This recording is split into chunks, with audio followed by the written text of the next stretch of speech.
You wanted the best. You've got the best podcast, the hottest podcast in the world.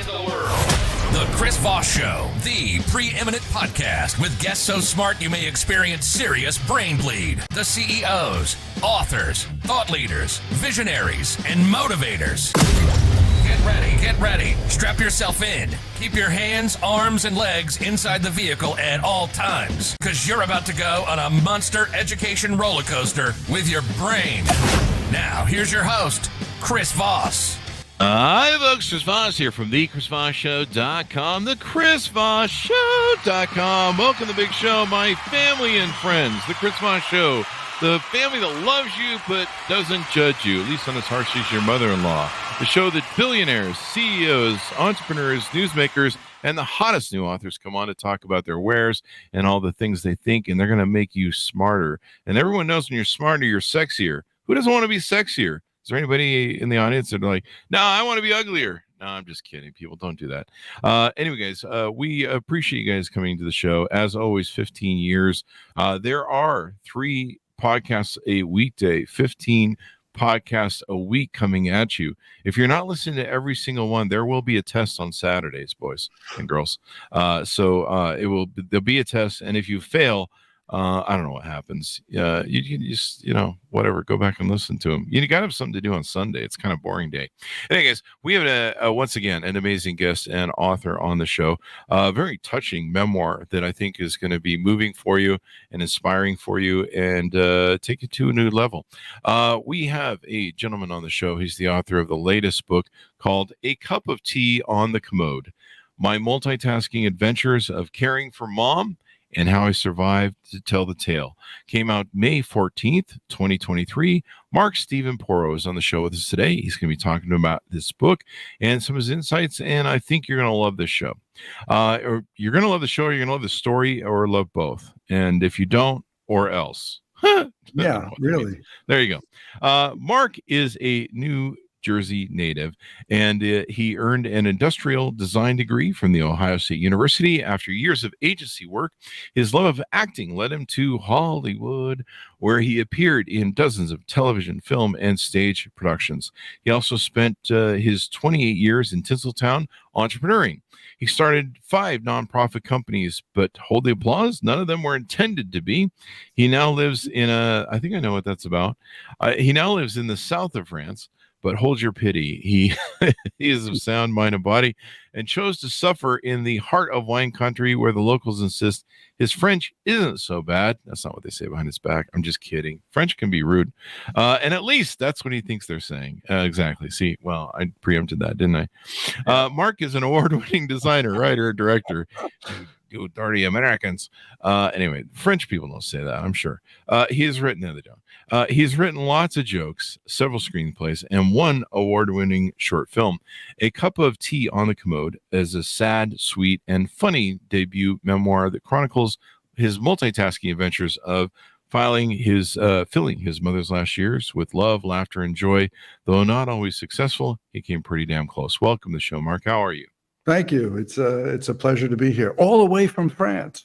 All the way from France, and we should tease out so we can get people to, turn off the audio on the podcast and come to YouTube and watch. You are sitting in your abode there in France, and I believe it's fairly old. It was built in the 16th century. I've been told it was built around 1540. So wow. King Louis the 13th. Time period, and King Louis XIV apparently actually came to this village. Wow. I wasn't here then, so I can't be sure. And we have no video evidence, but I'm going to take their word for it because it helps. I think I saw him. Was here. I think I saw him post about it on his TikTok account. Yeah, there's some video over there. Yeah, he's a crazy guy. Was and still is. There you go. And it's a beautiful thing. It's got a huge arcing brick sort of, I don't want to call it medieval, but I guess it would be, kind of Frenchish. High ceilings, low floors, and a lot of history. It's just very cool. Even I have a cobblestone street outside. And oh, wow. If you just think about all the people that walked up and down, thousands of years, it's just very cool. Yeah, it's always interesting to me, these older places. You kind of get a feel of the people that pass through them. It feels there's a weird sort of, I don't know, deja vu or something that I always Or get when I energy go or places. something. Yeah. Yeah, energy or something. I've had a couple of spiritual guys come into this place with their divining rods or just their sixth sense, and they've said all good vibes here. So there Oh, weren't that's any. good. You know, Yeah, it wasn't like a torture chamber for all the crazy stuff that right. had been in medieval times. But there were other places. The Knights Templar did come here and slaughter a lot of people. Oh, wow. Um, uh, yeah, again, that was before my time. So There you go. so Well, far, you're not responsible for it legally then, evidently, according to the right. attorneys. So we're good there. Tell us about this book. What motivated you on to write this book? Well, in 2011, 9 days after my mom's 89th birthday, she just kind of gave up on life. She was very unhappy, and she just it seemed like she just willed herself to die. And my brother called me and said he put her to bed, and the doctor cut off all meds and food, and hospice was called. And I kind of freaked out because 14 years earlier, hospice was called for my dad, and 2 days later he died. So Yeah. Mom had 6 kids, and all of us came to, I flew in. I was living in LA at the time, and so I flew in, and we kind of just sat around her bed waiting. And then she kind of snapped out of it. It was a number of weeks without any food or anything. She snapped out of it. And I think she was really, I call it in the book, a silent scream for help. She wanted more love. We had some people in the house that apparently weren't doing such a great job. So all her kids came back and filled the house again with love, and she woke up. And so I decided to kind of take over because I wanted my mother's last years to be happy, and she deserved better. And so I didn't move back right away. Stayed with her for a few months, and then hospice stayed on for a while. And then later in the year, I picked up and moved back. So I moved back into my childhood home at 55 to become a first-time parent to a 89-year-old lady. Wow. Wow. You and I, and you were a bachelor. This is one of the things that gave you the freedom to be able to do this, right? Yeah. I mean, I had a business in LA, and I was also an actor, but I was kind of aging out of acting. So the acting career was getting pretty slow. And my business actually was starting to peter out. So I was able to fly back and forth to take care of the business every few months. I was able to do a lot of it remotely. And so 24/7 care is what I took over. So that was my new job, and we had a blast. I mean, there's a lot of I guess sadness in the book because it doesn't end well. But it was 3.5 years that she oh wow lived on, and we had a great time. She was a very funny lady, and I inherited some of that humor from both of my parents. And we had, my goal was to make her laugh at least once every day, and a lot of times she made me laugh. So it was pretty cool. A beautiful story. I was recently watching the Netflix show Live to 100: Secrets of the Blue Zones, and they talked about one of the zones that they feature in the movies is that one of the reasons that a certain blue zone, as they identified these people were living to be centurions, 100 years old, was they had an intact social system where they didn't throw people away into hospice care. I mean, there's a time where sometimes you need that medical stuff, but they didn't, people weren't going into retirement and loneliness. Right. They still had family surrounded them. They had support surrounded them. In fact, the family grew in tight around them the older they got. And there was a study they cited too, that if you put someone in a hospice care or put them in a retirement, unless they really find some way to activate and do some things, they die fairly quickly. Yep. And like you mentioned, my father never wanted to go into hospice care. He hated doctors. But after a series of small strokes and heart attacks and issues, after one final surgery, he had to go into hospice care just so that he could, recover. And it was going to be probably for 2 weeks to a month. at the most optimist point, but he was gone in 2 days. He was so unhappy, and I think he just gave up because he was like, he wasn't home. He was very upset about it, and he was gone within pretty much 24, 48 hours. And I think he was so heartbroken not to be home with his wife and stuff. And so this is really important for the longevity of our elders. And for too long in this country, we throw people away into hospice care. And so you take over. You have the freedom of a bachelor to take care of your mom. You realize the importance of her life and spending time with her, and you become a hospice caregiver in a way. Yeah. Is that correct? Well, what I did is when hospice was there, my younger sister and I stayed pretty much 24/7 with mom and hospice. When they were there, we were really good students. We wanted to learn as much as we could because I didn't know if I was going to take over 24/7 at that point, but I wanted to learn and do as much as we could for mom while she was there because she was doing so well because we were present. So I said, nobody's going to give her more TLC than her own kids. Yeah. So we jumped in and we learned, and then we shared those tips and tricks with our two of my other siblings. And so we always had someone there. And when I had to go back to California for business, my sister, who also lived in Orange County, actually, but she would fly in, so she would replace me. So it would always be one of her children on duty. And that made a big difference. The hospice, the hospice nurses actually were lovely. But you have quite a variety coming every day. You don't have the same one.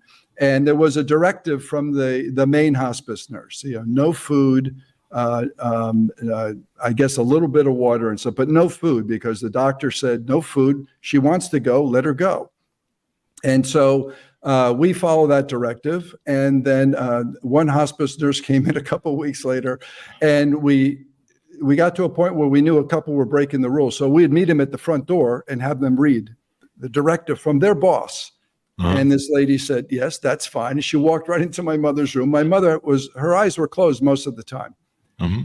She walks in, and the lady leans in and says, Genevieve, are you hungry? And my mother's eyes shot open for the first time in weeks. And then this lady accused us of starving our mother to death. Oh, wow. And she went nuts with this. And so it was really quite interesting. So we got her to call her supervisor. We said, no, we're not doing this. Is what we've been told. We were following the rules. So this lady broke the rules. She called her supervisor. Her supervisor said, leave. You broke the rules. Get out. Wow. Now I'm thinking, is this a possibility that hospice was wrong and we are in fact starving our mother to death? So I go into her room, just guilt-ridden, and I said, Mom, and she opens her eyes. I said, are you hungry? And she nodded. I said, well, what do you want? She goes, what do you got? Now, these are the first words in weeks. And I said, anything you want. And at this point, it's March, winter. And she says, how about some pumpkin pie? Said, well, it's not really pumpkin pie season, but let me see. So I went out in the living room and I asked my older brother. He lived locally, so he kind of knew where to. I said, see if you can find some pumpkin pies. And he came back within a half hour with 2 fresh pumpkin pies. There you go. And this woman just devoured these things. Again, she hasn't eaten in weeks. So she ate pumpkin pie. And then she moved on to sherbet. She was a big sherbet fan. 8 bowls of sherbet a day. That's all she had. All she wanted was sherbet. Wow. And then after that, we got her to switch to something a little better, which was oatmeal, but it was still sugary oatmeal. So she had 8 bowls of oatmeal a day, but she was back. She was sharp. She was awake. She was happy to be alive. And we realized that she's probably riding the biggest sugar high, continuous sugar high in the world. That's how I want to go out. She was a type 2 diabetic, but she was doing great and off at that point, off all meds. She was probably on like a dozen meds. And the doctor said, no meds. We didn't add any more meds. She was just on the sugar high and doing great. And then eventually we were able to sneak in some real food. And then she went back to a normal diet once I started cooking all her meals and stuff for her. So we kept the diet pretty healthy after that. And then sherbet for dessert. There you go. It's hard to become a caretaker. and do it for a long period of time, there's a mental toll that it takes Yeah. on you. How did you deal with that? Well, when my sister and I were learning from hospice, while hospice was there, we took breaks every day. We went out for walks, and we walked around our old neighborhood, which was nice to rediscover our town. It was a small town in northern New Jersey. Ridgewood was just a lovely village. And but when I took over, I figured, I can handle this. This is, I'm a guy. I can do it. Everything's fine.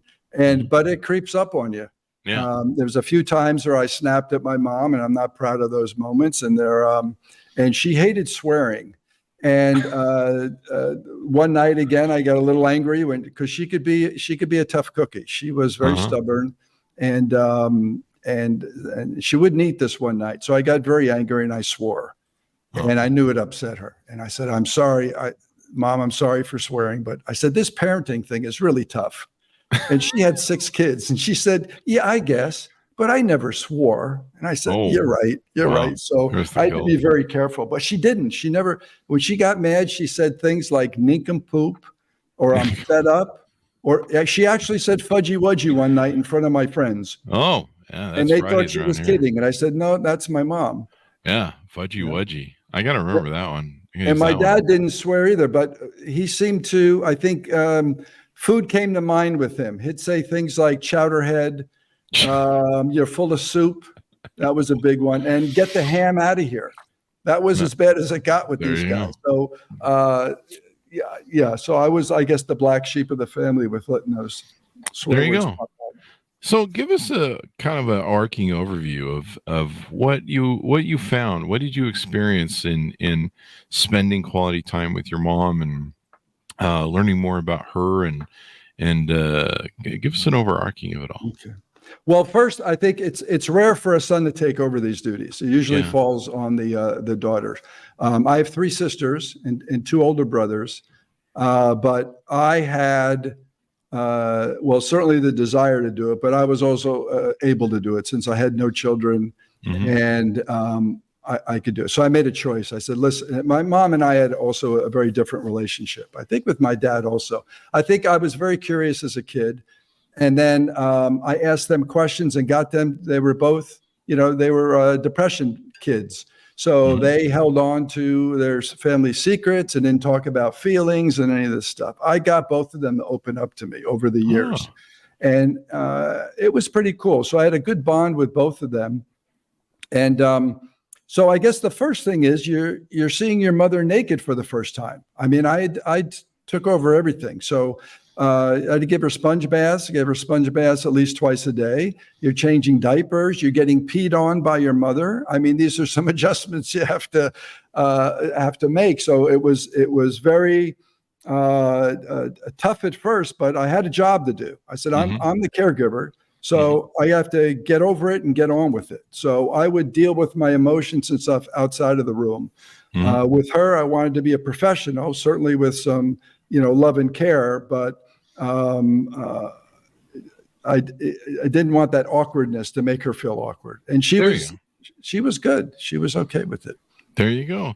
It's dealing with adult issues and everything they do. I have a sister who has MS, and I got to mention now she's in a care center.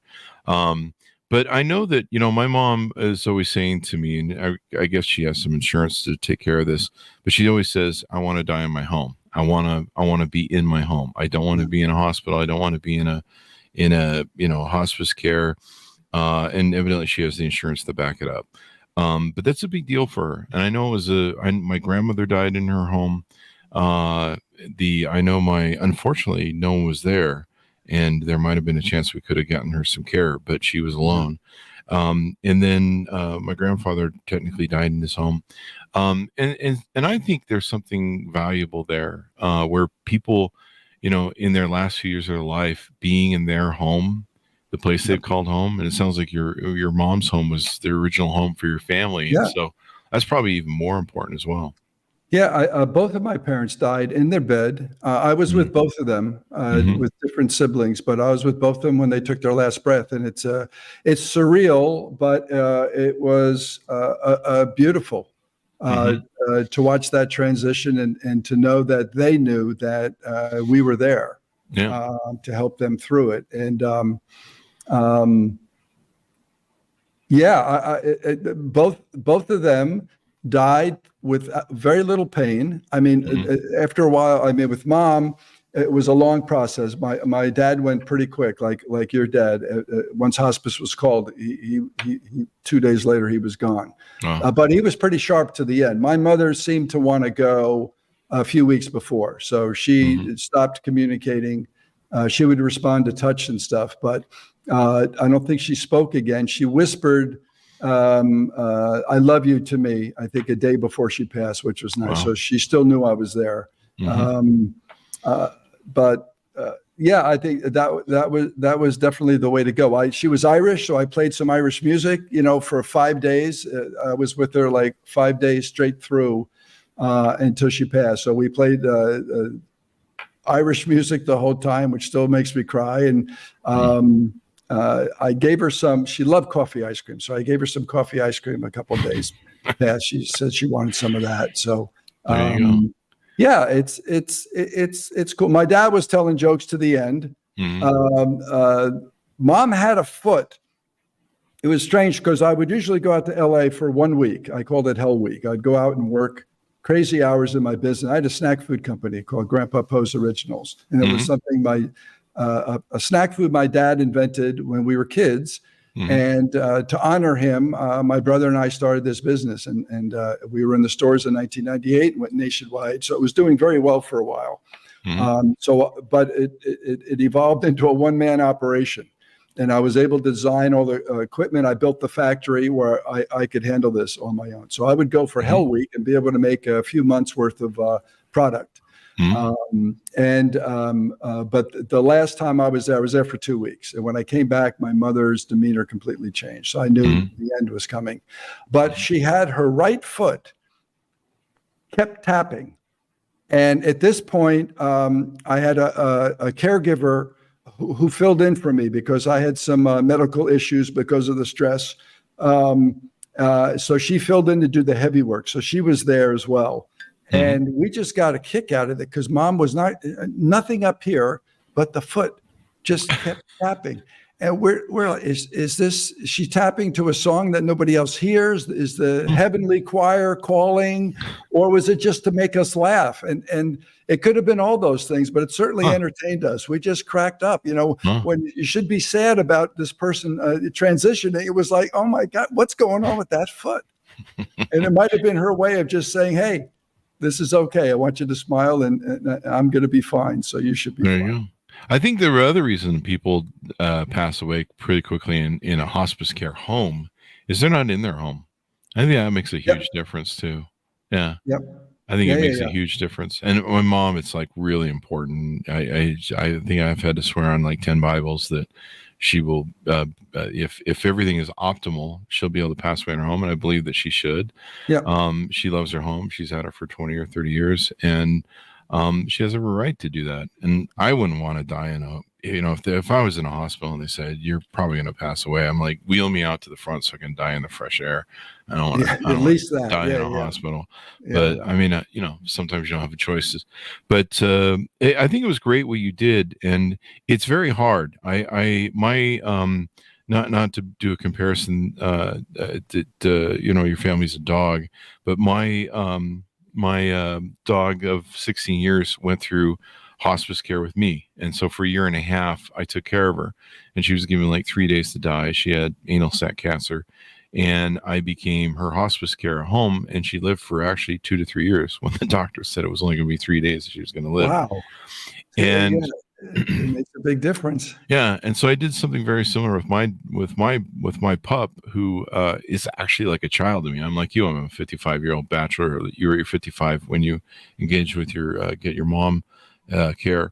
And it was hard. There was depression. I probably didn't help. I was still drinking at the time. It took its toll on me. It took its toll on me health-wise. It took its toll on me mental-wise. And I didn't realize that caregivers really need to take care of themselves. There's books on this and people you found and authors.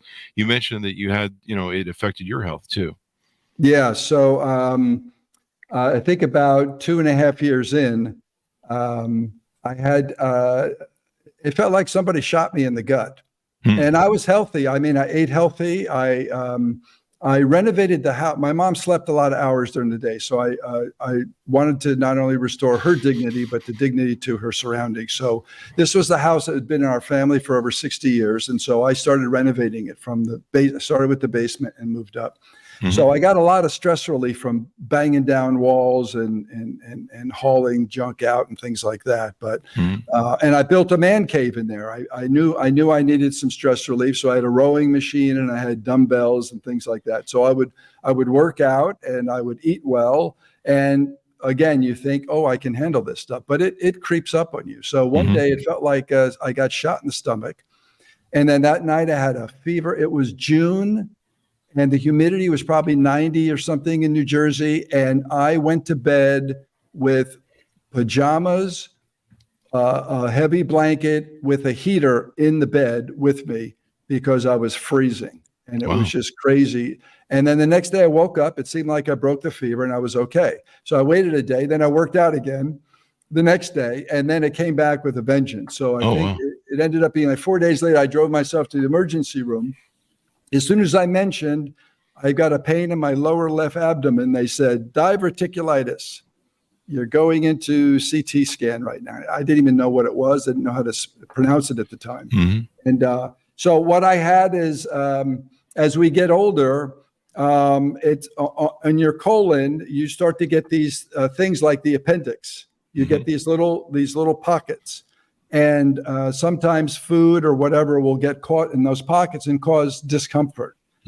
With mine, it actually punctured one of those. And it perforated. And so I was infected in my whole, I guess, midsection. And that's what caused the fever. And they said, I was very close because if that got into the bloodstream, I would have been dead. Yeah. So that's what the CT scan revealed. So I had to go through emergency surgery. And it was funny because I called my brother when I knew it was serious, and I'm like, who's going to take care of my mother? Because that was my motivation at that point to get better. But then they said, you're going into surgery. And I had umbilical hernia when I was 25, and it took about a year to recover from that. So now I'm going 55. This is going to be ridiculous. Yeah. Actually, I was 57, I think, at the time. So I called my brother and I told him what's going on. I said, this is serious. We have to find someone to replace me. And all I heard on the other side is, can we swear? Okay. He said, oh, shit. And I wasn't sure if that was his predicament or mine. But it was a valid response to both of ours. So, I went through 3 emergency surgeries, and I asked the doctors, I said, so why did this happen? I said, I'm healthy. I eat healthy. I do this. I don't drink a lot. I don't smoke. And they said, sometimes it's just dumb luck. Wow. And apparently I have to say it had to be the stress related stuff. So, but again, knowing that I wanted to get back to work and take care of my mom, that was my motivation to get out of there. So, the drugs were great. But my mother had a lot of visions, during our journey early on, because she had some dementia. And then later on, it was diagnosed she had some Alzheimer's. And on those drugs, boy, I had the same kind of visions in the hospital. So luckily they stopped after I kicked the drugs, but you got to take care of yourself. I was meeting with somebody who is the caregiver's caregiver. And he said that there's probably 30% of the caregivers die before their patient does. Really? Wow. So that's how crazy it is. So you really do, you have to watch out and take care of yourself. Even if you think you're the tough guy or the tough gal, take the breaks. You do. It definitely weighs on you. Weighs on you and wanes on you. So, I had a mortgage company for 20 years. And one of the things I would see is the transfer of wealth of where children would seize a parent's home and sometimes force them into hospice care, retirement homes, not for sometimes the best of purposes. Sometimes it was necessary because of the care that was needed for them. My sister needs three hospice care people to lift. She's not in hospice, but it care center people to lift her and shower and bathe her. There's just no way to do that really in a home, especially for some of the assistance she needs. And so that's necessary. But there were times where I saw just a seizing of assets really when it came down to it, and throwing mom or dad into the retirement home. What are your thoughts on why it's better to do things, and why you would encourage people to do things the way you guys did things, as opposed to just throwing them in a retirement home and forgetting about them?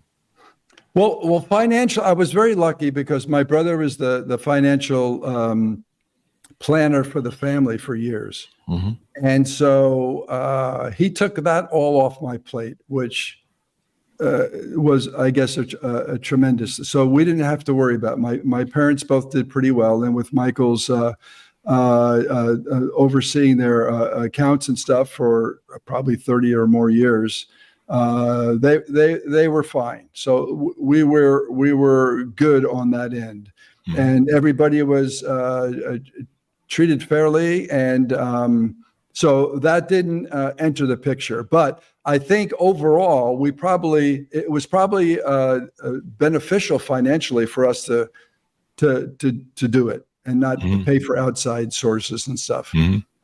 Definitely some of these nursing homes. My mother was in assisted living years earlier for a few years, and I didn't know because I lived in California, but she really didn't like it. Though she had her own apartment and the social life was great, and she had a dog at the time, so she was able to keep her dog, who was her seventh child and perhaps her favorite child. So I thought she was very happy there. Every time I visited, she had a good time, but she really didn't. She wanted to come home. And so you got what's one of the main things I'd say that came out of this experience is you have to have empathy. Normally you should have empathy for family members and people you're close to and people you love, but boy, they are still human beings. They're going to be a slower pace, and sometimes she would come up with some very crazy, nonsensical things, but you gotta find the joy in it and laugh at it and things like that. She was a shopaholic, and one day she just says, "Hey, do you have socks?" I said, "Yeah, I have socks." "Where are they?" I said, "They're on my feet." She goes, "Good, because I don't have any extras for you." I said, "Okay, Mom, it's okay." Because she would, if I needed them, she probably would have thought she could get in a car, which she hadn't driven in probably 10, 15 years, and go out and shop and get me some socks, because that's what she would do. Any excuse to go out shopping, she would do it. She was a shopaholic. That was her main vice. There you go. And she's still mom, so she's still taking care of her son. Yeah. The other thing I would say about rest homes and care centers and hospice care is to the level of care that I've seen, and my sister's been through, I think, 7 different care centers. Level of care is horrendous is the word I want to use. It's bad. The horror stories I've heard, seen, a lot of the care centers in America used to be individually owned, and they went through this corporatization where all the big corporations bought them all. Yeah. And they have thinned out the staffs. They have, which got worse over COVID. They've thinned out the services. It's crazy, some of the things I've seen. And my mom regularly goes up to see my sister. She's her caretaker. And, sometimes, her diapers aren't changed. She's sitting in whatever. She's slumping down in her seat. She has this big, giant, expensive wheelchair she sits in. It's automated, and she'll be slumping, and she can't pick herself back up and pull herself back up because of the MS. And like, no one will check on her, or sometimes they won't feed her. And so I really encourage people to do what you did, where it's just the care can be so much better when you're overseeing what's gone on there. Yeah. One of my friends, they put one of those portable cameras in the room, and their father had rolled off the bed, and he had dementia and he wasn't aware of anything. Yeah. Rolled off the bed. They left him on the floor for 3 days, and they would just come in and care for him, and no one would pick him up off the floor. And he laid there for 3 days, and they caught it on a camera. It was insane. Yeah. The stuff they would do. They had one friend had a mother who had dementia. And she's like, they come in at night and they steal my jewelry and they go through my doors and they steal stuff. And they thought, oh, she's just in dementia. So they put a camera in there. Sure enough, there was somebody coming in and doing that. It's crazy. So I think it's just honorable what you guys did. Our parents changed our diapers and cleaned us up and got us through this life. In fact, for a lot of years. Yeah. If it wasn't for them, we probably wouldn't have survived either. And so I think it's honorable what you did, but also it's been so life fulfilling. It's hard. It's probably one of the hardest things you'll ever do. It's not hard to watch someone die slowly, and pass slowly. It wears on you. And every day with my puppy, of 16 years, my child, every day would just be like, let's get through today. I don't know if that was your experience, but you're just like, let's get through today. Every day is a brick of gold. Let's just get to tomorrow. Because you don't know. Because today could be the day. And it's hard. It's hard to live that way. And it grinds on you. But I think it's just wonderful what you did and putting this together in a beautiful memoir. You got the photos of your mom and you and stuff. What have we touched on that we want to, tease out to get people to order the book? I guess I'll tell you some of the funny things because it's not totally sad. I think there's more laughs. I've had, what's so cool about this? Not only is a recording, let's say, family history for my family and stuff, but old friends are coming out of woodwork, especially people from high school who I haven't been in contact for 50 years, people I knew from my hometown. And I've been promoting this thing on Facebook and YouTube. I've been did like 130 1-minute teasers on YouTube that I've been posting for the last year and a half, and then the blog, and we even do the TikTok. We're on all the platforms. It's crazy. But people are coming out, and they would tell stories about my family that I didn't realize. I mean, my parents were very cool, and we had a very popular house in high school because they were fun. They were fun people to be around.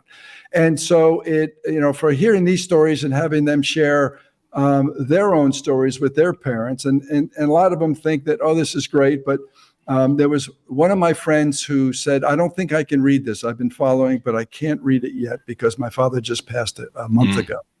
And I said, yes, it's too soon. So wait. A week later, she says, I'm going to New York, flying back to New York from LA. I'm going to take your book with me. And she posted progress on the flight. And she said, I am laughing my butt off on this particular chapter. And the flight attendant's begging me to find out what I'm reading. It's making me laugh so hard. There you go. And so, there's a lot of people are saying laughter and tears at the same time, which is just lovely. There you go. I wouldn't trade, and I'm sure you wouldn't either. I wouldn't trade those hospice years that I took care of my child puppy. I wouldn't trade those for years. And it's so amazing how much we find the richness of life in those moments and the value of it and how important it is. Yeah. Like with your puppy, obviously you couldn't have a conversation, but the response of the way you held your puppy and whether it was a he or she. She. Yeah. I'm sure you made eye contact and those are the near the end. I mean, even when my mom was doing fine, she would there'd be a time where you get really angry or something and you're not sure. I went through a chapter, so why are you doing this was her question. And then I had to start thinking, why am I doing this? What this is insane. I didn't want to be a parent. Now I'm a parent. Why am I doing this? And then then you'd look at her and she'd smile, or she would give you a witty comeback to a joke or something, or then she loved kisses, so she would pucker up for a kiss, and you're just going, okay, so that's why I'm doing this. Yeah. For those special little moments that you don't expect, and that was all the reward or payback you needed. It was very rewarding, and yeah, I wouldn't have traded those moments for the world. And that's why I wanted to record it for other family members who miss those things. And it's a great example being set too, because, we kind of have this mentality or this culture in this world that we throw away old people. When you're old, they've already thrown me away. I'm only 55. They're like, we don't care anything about what you have to say anymore. But Matthew Fulton, thanks for calling in, Matthew. The aging of my parents makes me want to be close to them every day. I do not want to only see them 3 times a year for the next 5 years. For those of you who've lost people, you don't know what you have until it's gone. And sometimes there are things that are unresolved throughout your life that, you need to sit down. With my father, I knew the time was coming because he was having a lot of problems with strokes. And I was on a Zoom call with him once in Vegas, and he had a stroke right in front of me. In fact, I was the one screaming through the Zoom to the background to get him taken care of. But I sat down with him, and we had a contentious relationship as a father and a son. We didn't always get along. I think it was until 30 when he finally told me he was proud of me. We had a lot of battles. And so I took the time. I realized I had the foresight to realize that I needed to clear all the decks before he left. Yeah. And make sure that we squared up even. And so I did that, and I sat down with him, and sadly it was a little too late because he was really starting to kick in the dementia. So sometimes we'd have the same conversations every day, but we squared all the decks, and I asked him, is there anything unresolved with you that we need to square out? And he said, nope. And I said, I think, we talked about some of the things we did, and I apologize for a few things I did, and I think he might have done the same. And but just clearing those decks, cleaning that psychological thing out so that he could pass, or if I pass before him, there was nothing left where we're like, God, I wish I would have had that conversation. Yeah. God, I wish I would have said this. Those are really, really important, because I heard from a friend recently, again, someone I knew from high school, and she says she can't read the book because her mother died over 20 years ago, and she didn't get to say goodbye. Wow. So she's not ready. And I'm like, it's time to forgive yourself, first of all. Yeah. But, it's a shame, because I think, again, with the relationship I had with both of my parents, I had those conversations early on. And I wrote about them too. And I let my dad read a monologue that I wrote that was not very pleasant. And I took a chance because, again, he was a very shy guy, but he didn't have a very good relationship with my younger sister. And my younger sister was my best friend. And I said, you're missing out. This kid is great, and I don't know what you're doing. So the monologue was about that. And I let him read it, and he was just dead quiet after. And I said, oh, crap, what have I done? And then he opened up. And this guy, we talked about everything from his meeting my mother to the honeymoon to everything in his. It was amazing. It was like we became like friends at that point.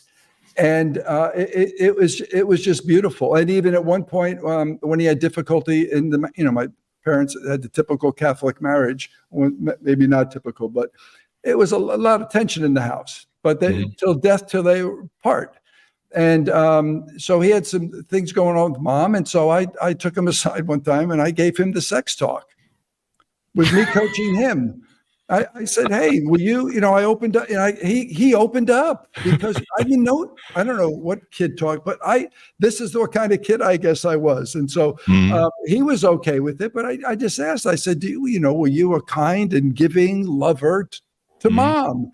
And we had that, I won't disclose the answer, but it was good. And I had similar talks with my mom, which I guess normal people don't, but I was curious. And again, like you said, nothing was left off the table.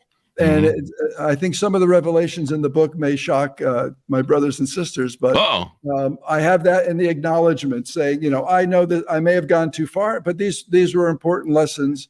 I think that, again, have those, don't wait for these discussions. Yeah. If and these are really honest, uncomfortable, you can't force somebody. These are honest human moments, and we're humans. I mean, and someone is passing away. One of my other dogs that passed away, I didn't talk a lot about my private life on social media, but I had a huge following. I was like 400,000 people on Twitter, and all the things that we have now.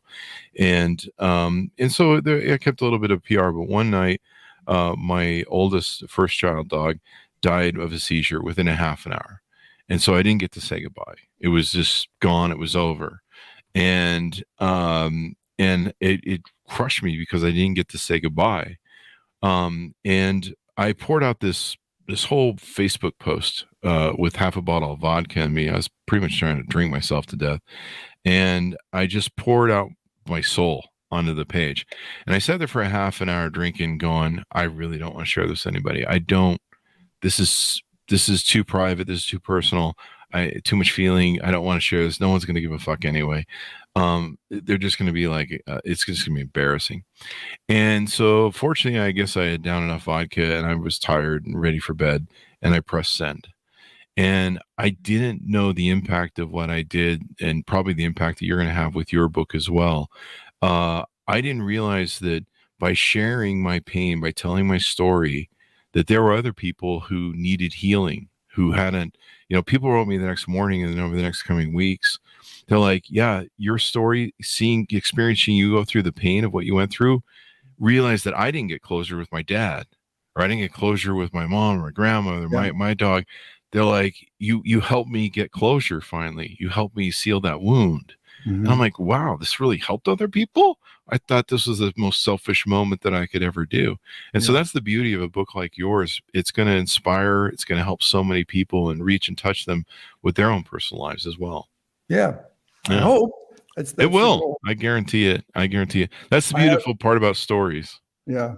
So I have a baseball story if you want to talk about. Sure, let's do it. So my dad and I, and my mom and I guess never had really a falling out, but my dad and I did. He was a baseball coach. Mm-hmm.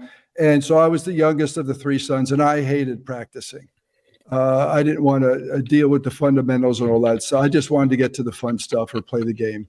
And so that was a big issue. And there's a big chapter in the book inside because I liked, the three of us were left-handers, my brothers and I. So I would play, let's say, in right field, and rarely did anybody hit in right field unless they were a left-hander. So I'd sit out there, and so nothing was going on. So I would take a stick and draw in the dirt pictures. And so the chapter is called, "Is That Your Picasso in the Outfield?" Because my dad, he would come to a game and see his kid, the coach's son, not on his team. I never made his team, by the way. I wasn't good enough. He would, he didn't want to hear that question. "Oh, is that your Picasso, Mr. Coach, in the outfield?" But one day he showed up and our umpire didn't. And nobody knew he was my dad because he was, I think, embarrassed, and he never told people. Whenever he showed up, I always made an error. So he was off in the background, and so somebody said, "We need an umpire." So he became the umpire. Mm-hmm. And he called me out on strikes on the game-winning time at the plate. And I was maybe 10 or 11, and it killed me because it was not a strike. Oh. He called me out, and we never talked about it until 23 years later. I wrote him for his 75th birthday. I didn't know what to get him. He was a difficult guy to buy something for because he was fine with shoes older than me and pants the same age. So I sent him 75 memories for his 75th birthday. Wow. Just a list of memories. That's cool. And one of them was this baseball. They weren't all happy. They were good, as he called them. Some were pithy. You were clearing the decks. Yeah, but basically, way ahead of time. So, and again, I had no idea what the impact would be. And this was, again, a very quiet, closed man, kept his emotions close to the chest. And I found out through my siblings that this thing just touched him. And he wrote me back. That was his favorite thing. He would typewrite letters. And he wrote back and he said, "I remember that incident very clearly. Wow. The ball was high and outside, probably not a strike. But I always taught you to never go down without swinging." And he said, "I've regretted that call for 20." You both carried it. 23 years. You both carried it. Yeah. Wow. That And is, that was, I mean, that just obviously floored me. So I called him right up and said, "Hey, listen, I don't regret. I'm glad that we're talking about it, but I said that incident, as along with the other 74, shaped us in our relationship. So I don't regret any of them. there you But go. I appreciate his honesty. But I mean, that's amazing? 23 years we both held on to this thing. That is awesome. Our fan base loves it. You nailed it. When we allow ourselves to be vulnerable, it helps others, and people like your 75 memories thing. Adam Husky coming into the show. I tried to see mine at least 2 times a month. It's hard because they drive a long haul. Yeah, it's tough when they're down the road. But as you mentioned, you never know when it's time. You know, I remember someone told me when I was young, and my dad was my age at the time, working for me. And it was one of my employees, and he was older, and I think he was almost retirement age. He said, "Chris, you're going to go through 2 periods of your life. There's a period of life where you go to a lot of weddings, and there's a time where you go to a lot of funerals." Yep. And I remember feeling the crossover where I'm like, yeah, we're not going to weddings so much anymore. We're going to a lot of funerals. Yep. And people start passing away around you. And, you've got to realize that time is so precious. I remember calling my uncle Randy after my dad passed, and there were stories my dad wouldn't tell us about his life. He was a bit of a PR agent. He was a narcissist. So therein lies some of our issues. But my uncle was on his deathbed. He only had like half his heart working, and they just told him, "Go home, live your life. You're going to go soon. That's it." And so I called him up and I said, "Hey, tell me the stories about what it was like with my dad growing up, and the whole family history." And so he calls me one night at like 11 o'clock, and I'm like, "Shouldn't you be sleeping? Because you need rest." And for 4 hours, he told me like all the stories that my dad had never told us. And I don't know, maybe my dad didn't think they were important, but he like bled it out like a historian till like 4 a.m. or 3 a.m. or something. And I kept saying to him, "You need to go to bed. I don't want to kill you." And, but spending these moments with people and reconciling the history and everything else, I mean, it's just so inspiring and beautiful. And more people need to do it, because by the time we get busy with our lives, and my mom's retired, I'm not, so I gotta make a buck during the day, but spending time with them and reconciling these moments, closing out life, so that when they're gone, you can say, "Hey, we talked about everything we need to do, and we closed all the business and wiped all the decks, and everyone can be at peace and love and harmony in the end." Yeah. There you go. Don't wait. Yeah. Because a lot of times you go, "Oh, I'll go to the funeral." And you go, that's too late. Yeah. That's not the time to do it. Make the phone call, write the letter, do something, because, it may even be selfish, but if it's for you, that's great. But you have no idea, like when you bared your soul, you have no idea the effect it's going to have on other people. Yeah. Or the story with your father, with the baseball story. Yeah. I mean, you both carried that for all those years. Don't wait. I knew I was right. Oh, well, at least he was great about it, and all that good stuff. So you've given a great example and set a beautiful memoir for your mom and your family's history that I'm sure will inspire and motivate others. And one PSA I would always say is, if you're a caretaker, get help, read a book, get a psychiatrist, take care of yourself. Because one of the problems is, as a caretaker, you spend so much time helping someone else that you don't take care of yourself, and you can't help other people if you grind yourself down. And so all that good stuff. Final thoughts as we go out, and plug for the book and .coms, Mark. Final thoughts. Okay. So I think my main thing with this, even though with the stress and all this other stuff, and knowing that your mother is not going to be around forever, it's kind of like my motto. I look for the joy. So I tell people, find the joy. So no matter what the circumstances is, I look for any positive thing in it. So even on those most stressful days, I would find something that helped me push forward. Whether it was a smile from mom, or a grandchild coming back to the house because the house was now a loving home, welcoming home once again.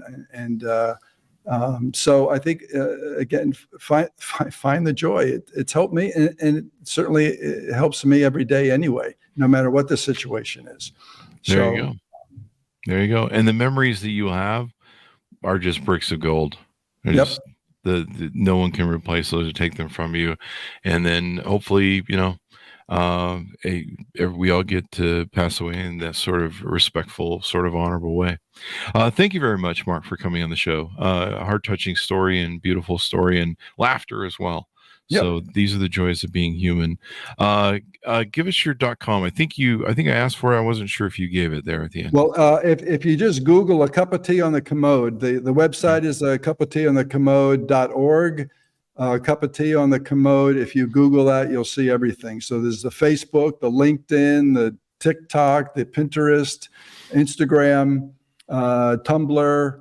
We're all over the place. And the book is on Amazon. It's on a lot of online retailers, but the most popular one, of course, is Amazon. And it's at $3.15 off at Amazon currently. Oh, there you go. Great deal. For the paperback, it comes in paperback, ebook, and also large print paperback, because a lot of my audience are baby boomers and stuff. So they're trying to help out. And I'm Gen X. I'm there now.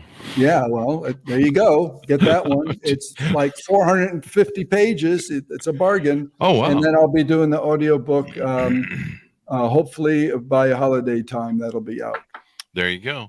A cup of tea on the Commode. Oh, I was going to ask you, what does that mean? The meaning of that. Okay, so sometime Mother Nature took its time when I got Mom on the Commode several times a day. Okay. And to make it more pleasant, one day I asked her if she wanted her favorite beverage, which was a cup of tea, skim milk, no sugar, and it became a hit. And so that was the cup of tea on the Commode. Cup of tea on the Commode. I love it. My multitasking adventures of caring for Mom and how I survived to tell the tale. Out May 14th, 2023.